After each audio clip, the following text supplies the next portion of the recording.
Très complémentaires les uns des autres, très engagés. Voilà. Après, c'est la loi de scrutin à la plus forte moyenne, et vous le voyez, entre une liste qui fait 400 voix, 440 voix et une qui fait 998, eh bien, voilà, on se retrouve avec une organisation, une répartition des sièges qui ne correspond pas toujours à ce qu'on aurait espéré. Mais voilà, on est premier et on est comme les autres avec 2 sièges. Heureux de les avoir faits, heureux d'être en tête, heureux surtout de pouvoir aller demain au Parlement, au Sénat, et bien représenter nos élus locaux et nous l'espérons être leur voix, leur porte-parole dans une assemblée qui aura un rôle déterminant à jouer. Nous le savons, l'Assemblée nationale aujourd'hui a une majorité très forte en marche. La voix du terrain, la voix des territoires, la voix des populations, il faut qu'elle s'exprime au Sénat. Elle s'exprimera de façon responsable, mesurée, mais déterminée, et nous en serons les garants. Ce sera un contrepoids à la politique du gouvernement ? Ce sera un contrepoids, effectivement. Notre volonté, c'était qu'il n'y ait pas de majorité absolue. En tout cas, les pleins pouvoirs entre les mains d'un seul parti, c'est toujours mauvais pour la démocratie. Ce que nous souhaitons, c'est bien sûr être indépendants. Nous ne serons pas dans la majorité présidentielle, nous ne serons pas non plus dans l'opposition systématique, mais nous aurons avec fermeté des propositions à apporter à l'organisation des territoires, aux amendements qui seront nécessaires à présenter devant le gouvernement à chaque fois que des textes de loi concerneront les moyens donnés aux communes pour rendre des services de qualité, les questions des emplois aidés, la question du logement, toutes ces questions. Et bien sûr, vous le savez, entre l'ordonnance travail qui vient d'être aujourd'hui débattue, mais demain les textes logement, la CSG des retraités, le budget des collectivités, beaucoup de choses vont être à l'ordre du jour. Il faut que le Sénat fasse entendre sa voix dans l'intérêt des territoires, surtout ceux qui souffrent. Vous avez l'impression que les grands électeurs se sont recentrés sur leur parti traditionnel, contrairement à ce qui s'est passé aux législatives avec les citoyens? Tout à fait. Quand on voit les résultats sur 11 sénateurs, République En Marche fait 1 siège, ce qui montre que les grands électeurs qui accordaient le bénéfice du doute au gouvernement avant l'été, je pense que la séquence de l'été, les mesures assez brutales et assez fortes qui ont été données et annoncées et imposées aux collectivités locales, eh bien, ont interrogé, je pense, les élus locaux qui se sont dit qu'il fallait quand même qu'il y ait une assemblée qui porte leur voix, qui soit encore une fois un contrepoids. On n'est pas là pour que ces 5 ans ne permettent pas la réforme et ne permettent pas à ce pays de réussir son projet, mais il faut aussi, et on en est certain, qu'aujourd'hui, eh bien, un gouvernement qui est certes très fort de sa majorité à l'Assemblée nationale n'oublie pas qu'il doit construire les choses et les réformer avec le terrain, avec les collectivités, avec ceux qui construisent et qui sont les forces vives du territoire. Merci Madame la Je vous en prie. Merci à vous. Bon, allez. Voilà. Monsieur Claude. Ah bah on est premier et on a gagné, et après voilà. Le dossier, Normalement, c'est parti. Monsieur Bocquet, Oui. petite interview. Alors donc vous avez été élu et donc 2 élus communistes sur votre liste Oui. sénatoriale. Oui. Vous êtes donc bonjour madame, vous êtes donc réélu. Oui. Votre sentiment? Satisfaction bien sûr, puisque on savait que on démarrait la campagne plus bas arithmétiquement qu'en 2011, mais on savait dans le même temps qu'il y avait des possibilités de convaincre, de gagner, d'écouter, d'échanger. Et voilà, on a mené une campagne avec les 13 candidats de la liste de terrain depuis le mois de mars, et on a fait 6000 km. Et aujourd'hui, c'est le résultat de tout ça aussi, le résultat du bilan du mandat, du groupe à Paris, de nos 2 sénateurs ici, Michel Messil et moi-même. Je suis très heureux que Michel Gréaume soit élu ce soir avec nous pour continuer à porter les couleurs du Nord dans l'hémicycle au Palais du Luxembourg. Alors vous êtes réélu. Oui. Vous avez beaucoup travaillé sur certaines thématiques extrêmement techniques comme l'évasion fiscale. Oui. Vous allez aller dans la continuité. Oui. Vous allez continuer à travailler sur ces sujets-là. Je vais continuer à travailler ce sujet-là et j'en ai un autre en tête qui est la dette publique. Je vais m'intéresser de près à la dette publique. J'espère avec une commission d'enquête qui sera possible, puisque maintenant notre groupe au Sénat est acquis, il est sauvé, ce qui n'était pas fait non plus en juin.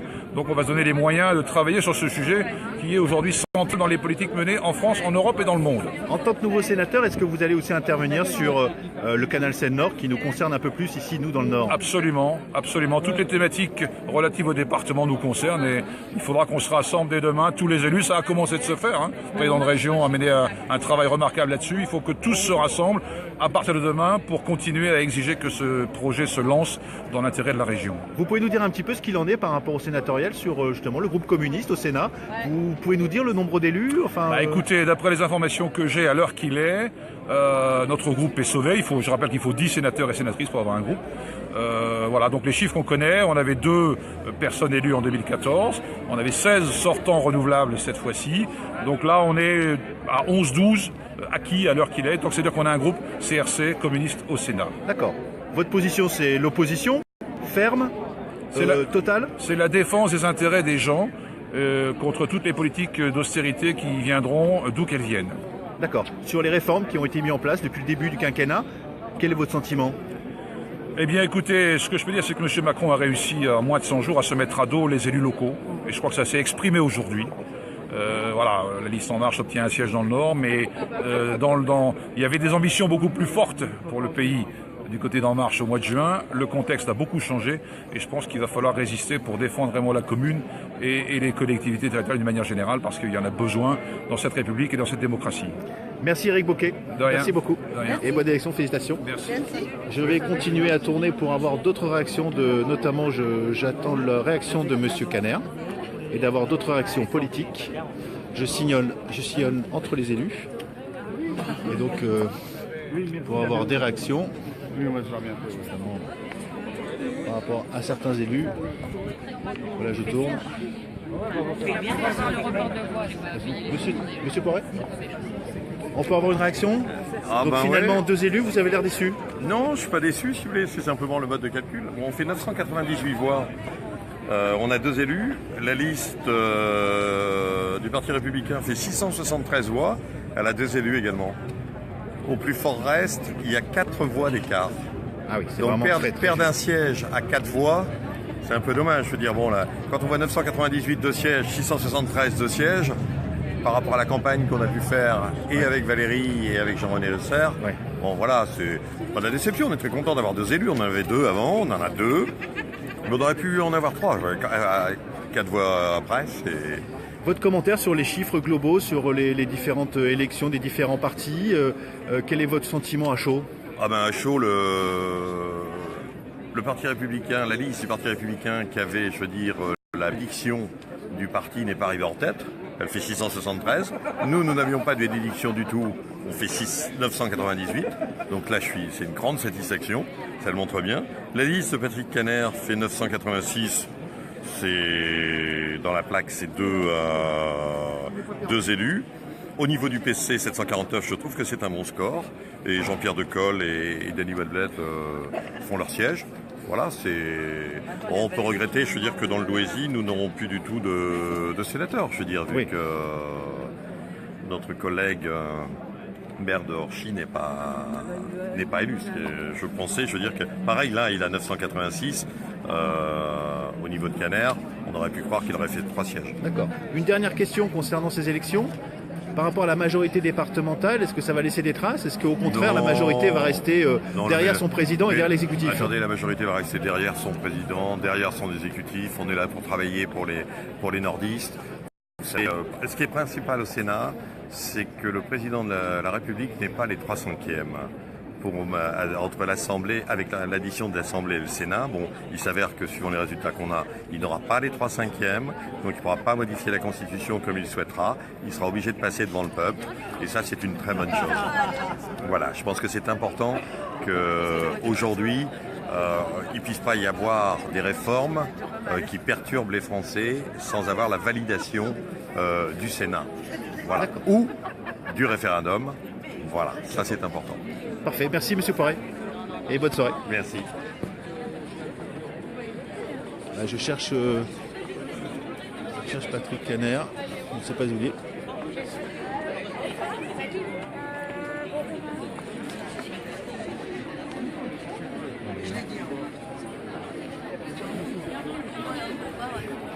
Il n'y a pas photo.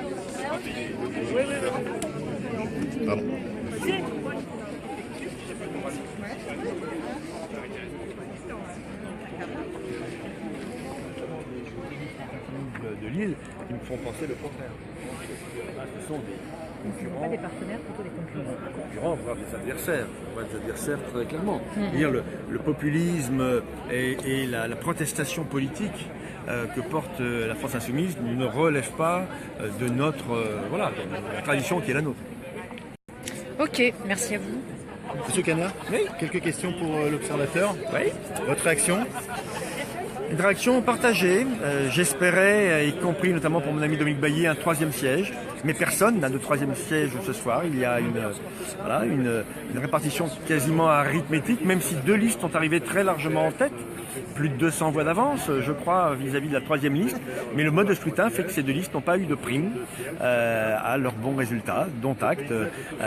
J'en prends acte naturellement, même si naturellement j'aurais préféré qu'il y ait une forme de reconnaissance du travail accompli.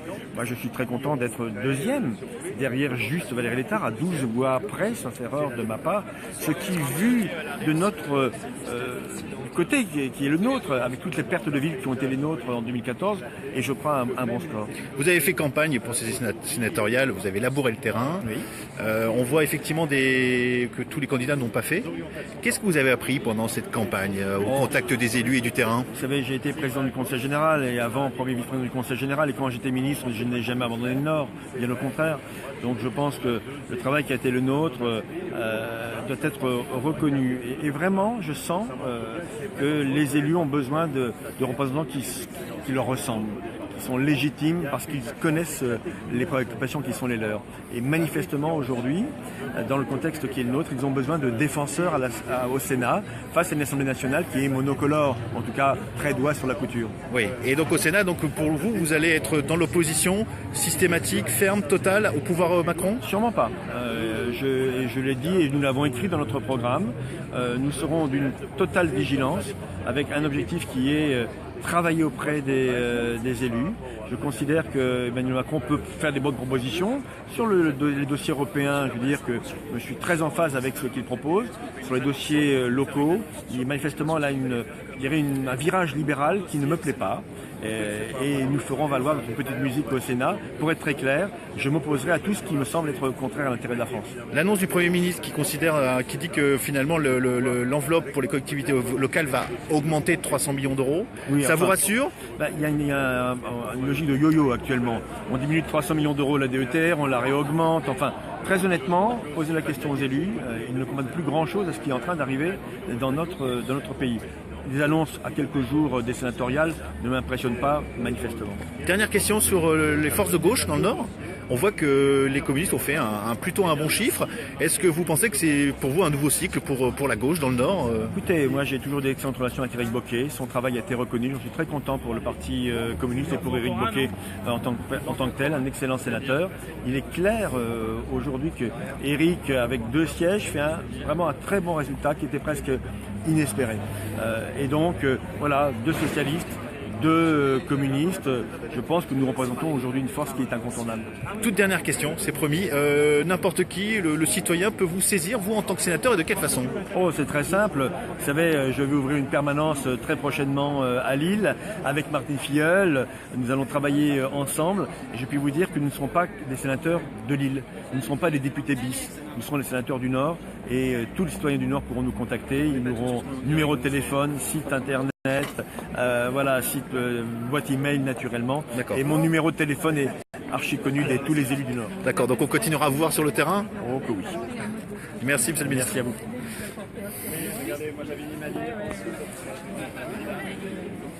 Pardon. Bonjour monsieur Daubresse. C'est pour l'observateur. Alors monsieur Daubresse, vous êtes maire de Lambersart. Oui. Vous avez mené la liste LR pour ces sénatoriales. Vous avez 2 élus. Oui. C'est satisfaisant? Écoutez, on constate un paysage politique plus éclaté qu'on ne l'aurait pensé. Les grandes listes, entre guillemets, comme on les appelle, les Républicains, l'UDI, les socialistes, les communistes font chacun 2 sièges. Bon. Et puis finalement, des listes non inscrites ou la liste En Marche, qu'on n'attendait pas à ce rendez-vous, font chacune un siège. Donc ça montre bien le désarroi des élus locaux devant une politique qui remet en cause les fondamentaux des collectivités locales. Donc voilà, c'est une sorte de cri d'alerte lancé par les élus locaux que nous entendons. Moi, je m'attendais à avoir 2 sièges, donc je suis pas déçu. On progresse de 50% par rapport au dernier scrutin, donc et on est une des rares listes à progresser, donc on n'est pas déçu. Bon, il y a nous et les communistes en fait qui faisons un score en progression.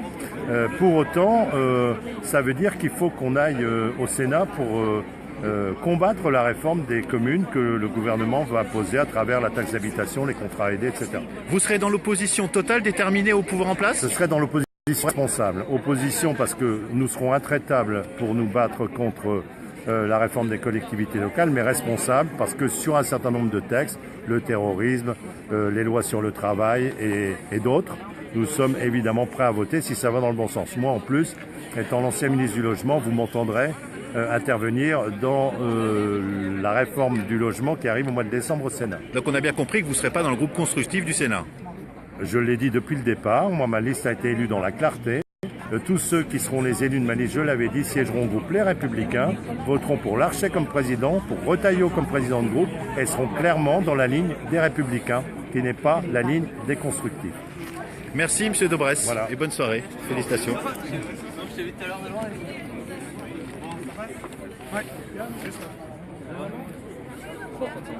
dis pas que c'est bien.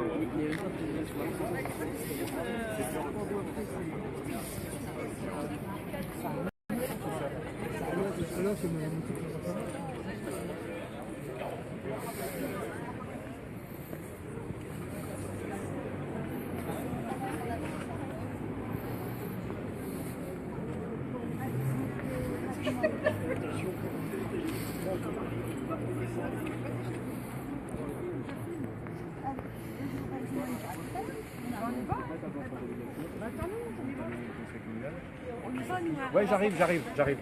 Et je ne renie pas ce que j'ai vécu LM, franchement, voilà. Et j'ai envie de voir ce qui va se passer par la suite. Les grands dossiers ont été engagés, c'est ce que je disais, je laisse une commune qui est dans une situation tout à fait correcte, voilà. Et puis je me dis que finalement on a été précurseurs, quand je vois Martine Aubry qui organise samedi matin une concertation pour l'école le mercredi ou le samedi, voilà, on a été un peu le phare éclairant, bon parfait, j'espère que ça continuera. Bon, vous attendez à des mesures de rétorsion là justement, Martine Aubry? Non, bah, c'est ce que j'ai dit dans la Voix du Nord, moi je suis élu du suffrage universel. Donc voilà, moi c'est les électeurs qui décident de mon sort, c'est pas Martine Aubry. Il y aura un changement de place quand même sur les bancs de conseil municipal. J'en sais rien, je sais pas, peut-être. Non, peut-être. Bah, de toute façon, vous ne serez plus maire délégué. Donc, non, je serai plus maire délégué, mais bon, je vois Gilles Pargnot qui est député européen. Il est tout prêt. Ouais, il est tout prêt. Donc, non, j'en sais rien. Alors après, ça m'appartient pas. Voilà, moi je me focalise pas là-dessus. C'est pas ma priorité. On verra au prochain conseil municipal de Lille. Mais je pense qu'ils sont plus embêtés que je le suis, globalement. Parce que à celles et ceux qui vont me donner des leçons de socialisme, je vais quand même rappeler certains de mes faits d'armes, et notamment quelque chose que j'ai pas oublié qui s'est passé en 2012. Quand j'ai failli être lynché là, à l'Espace des Acacias pour vouloir accueillir 5 familles roms. Et après on vient me dire que j'ai pas de vertu humanitaire, j'ai aucune valeur. Moi ce jour-là j'y étais, mais il y en a d'autres qui n'étaient pas là. Ça veut dire qu'il va y avoir des règlements de compte? Non, mais je dis simplement à celles et ceux qui seraient tentés de vouloir s'amuser au règlement de compte que voilà, il faudra jouer aux apprentis sorciers non plus. Non, moi je suis serein, je suis content, puis quelque part je me dis que c'est honorant aussi pour la commune d'Helem d'avoir un sénateur. Alors on a eu des députés, jusqu'à présent il n'y a jamais eu de sénateur. La boucle est bouclée, LM c'est une pépinière de talent. Voilà. Donc c'est Mélissa Menet qui vous succédera? Alors Mélissa, je ne sais pas si Mélissa me succédera, mais en tout état de cause, Mélissa est la candidature pour laquelle je milite. Pour tout un tas de raisons. Mais ça peut passer par... la décision passe par d'autres canaux aussi. Enfin, c'est pas... Ça passera pas par d'autres canaux, ça va être une décision collective. On va prendre avec les élus du conseil communal. Voilà. Non, ce sera une décision collective. Merci. Merci. Madame. Oui, M. Marchand pour l'Observateur. Donc votre réaction, vous êtes donc Frédéric Marchand, vous êtes donc maire d'Helem, maire délégué d'Helem. Vous avez tiré une liste en marche, à la surprise un petit peu de tout le monde. Générale. Vous êtes élu. Votre sentiment ce soir? Le sentiment, c'est de la fierté d'avoir incarné un peu cette liste en marche pendant la courte campagne qu'on a connue. Puis la fierté de se dire que demain, siéger au Sénat, donc capitaliser son expérience d'élu local, et puis pouvoir être finalement l'ambassadeur de toutes les collectivités locales du département du Nord auprès du pouvoir central. D'accord. Quels sont les sujets sur lesquels vous souhaitez travailler en tout début de mandat? Alors moi, il y a un tas de sujets qui m'intéressent. Bon, on a entendu beaucoup de choses. Alors, il y a un sujet, moi, qui est primordial, c'est comment on fait pour améliorer l'information, la communication entre les mesures qui sont engagées par le gouvernement et les élus locaux. Parce que j'ai vu qu'on racontait beaucoup de choses, beaucoup de bêtises, et qu'à un moment donné, il va falloir qu'on dise la vérité et qu'on s'emploie à prendre du temps pour dire la vérité. Après, moi, il y a les questions de sécurité aussi qui m'intéressent. D'accord. Ce genre de choses, et puis tout ce qui a trait aux collectivités locales en général. On voit à travers ce scrutin que les élus sont quand même très morcelés, ils sont un petit peu perdus. C'est vrai. On voit qu'il y a quand même, il n'y a pas de force qui vraiment émerge. On voit que les élus du Nord, notamment je pense au bassin minier, je pense à l'Avesnois, je pense au Cambrésis, au Valenciennois, sont largement déstabilisés suite à l'annonce des contrats aidés, suite au canal Seine-Nord, suite à la pause du renouveau du bassin minier. Alors vous allez être dans la majorité, vous êtes en lien avec l'exécutif. Est-ce que vous allez intervenir sur ces dossiers-là aussi? Sur tous les dossiers. Moi, je n'ai eu de cesse, et j'ai d'ailleurs écrit en ce sens-là auprès des élus locaux. Moi, j'ai pris un engagement, un seul, que je serai en capacité de tenir, contrairement à d'autres qui en ont pris mais qui ne tiendront peut-être pas. Moi, je serai 4 fois par an sur chaque territoire, dans chaque arrondissement, pour faire le point sur tous les dossiers. Et j'ai effectivement dans ma besace une liste de grands dossiers, comme le canal Seine-Nord, comme le plan de renouveau du bassin minier, pour en avoir discuté avec les élus du secteur. Sur le territoire de la métropole, là aussi quelques dossiers. L'idée, c'est d'être vraiment le facilitateur, le médiateur et l'interlocuteur privilégié des collectivités auprès du gouvernement. Sur le canal Seine-Nord, qu'est-ce que vous dites aujourd'hui? Moi, sur le canal Seine-Nord, aujourd'hui, je dis qu'il faut arrêter de diaboliser ce dossier et que la solution qui est préconisée par le président de région, Xavier Bertrand, est la meilleure des solutions qui permettra de faire ce canal Seine-Nord. Parce que contrairement à toutes les Cassandres qui, pour des raisons sans doute électoralistes, ont utilisé le sujet, moi je pense que le canal Seine-Nord se fera. D'accord. Sur les contrats aidés, il y a eu des annonces qui ont été faites. Les élus étaient extrêmement inquiets sur ces sujets-là. On voit que finalement, vous trouvez que les solutions finales, les arbitrages politiques ont été les bons sur les contrats aidés? Les arbitrages politiques, ils ont le mérite d'être clairs. Et je pense que celles et ceux qui aujourd'hui sont tombés à bras raccourcis sur le gouvernement ont pour certains oublié qu'ils étaient en partie responsables de cette situation. À un moment donné, il ne faut pas non plus oublier que le président de la République a été clair dès le début. Il a dit ce qu'il ferait et il fait ce qu'il a dit. Alors c'est vrai qu'il y a une succession de mesures qui sont arrivées. Alors on peut dire que dans le cadre du calendrier électoral, c'était peut-être pas le bienvenu, mais c'est comme ça. Moi, ça ne me dérange pas. J'assume ces décisions qui ont été prises. Et donc, s'agissant des contrats aidés, la position du gouvernement aujourd'hui, elle est claire. Elle a été indiquée. Alors certes, peut-être de façon un peu compliquée pour certains élus, mais on voit après que sur des cas particuliers, j'ai eu l'occasion de discuter aussi avec des petites communes, les solutions existent. Un peu de bon sens et arrêtons de faire de la politique politicienne. Parfait. Merci Frédéric Marchand. Je vous en prie. Bonne soirée. À vous aussi. Merci à vous d'avoir suivi ce... Je vais peut-être interviewer Madame Filleul ou peut-être pas. Peut-être Madame Filleul. Madame Filleul, un petit mot? Monsieur. Un petit mot en direct? Un petit mot? Une interview. Madame Filleul, vous êtes donc conseiller départemental et vous êtes aussi présidente de la Fédération Socialiste du Nord. Même première secrétaire. Première secrétaire, autant pour moi. Vous venez d'être élue. Oui. Votre sentiment ce soir? Mon sentiment, c'est que le résultat de ces élections sénatoriales, c'est une lumière pour la formation politique que j'ai l'honneur de diriger. Après des élections législatives extraordinairement difficiles, cette élection montre un sursaut pour le Parti socialiste. Et je pense que au Sénat, nous allons défendre les maires et les communes dans le sens des valeurs que nous défendons, la solidarité et la justice territoriale. D'accord. Vous serez dans l'opposition? Le Parti socialiste est dans l'opposition. C'est sa position choisie depuis quelque temps maintenant. D'accord. Ouais. Quels sont les dossiers que vous allez vous saisir? Vous allez vous saisir de quel dossier? Depuis qu'Édouard Philippe a été nommé Premier ministre, nous avons choisi au sein du Parti socialiste, nous avons voté pour une ligne d'opposition. D'accord. Vous allez vous saisir de quel dossier au début de ce mandat? Il y a des dossiers chauds comme le canal Seine-Nord, le renouveau du bassin minier, les contrats aidés, les aides aux collectivités locales. Est-ce que c'est ce genre de dossier que vous allez traiter? Absolument, oui. Et en particulier le canal Seine-Nord qui représente vraiment pour notre région le grand projet après le TGV, après le tunnel sous la Manche. C'est le grand projet de notre région qui peut générer de l'emploi et du développement pour notre département. Pour faire un peu de pédagogie auprès des internautes, vous en tant que sénatrice socialiste, quel rôle vous pouvez jouer concrètement pour faire aboutir le canal Seine-Nord?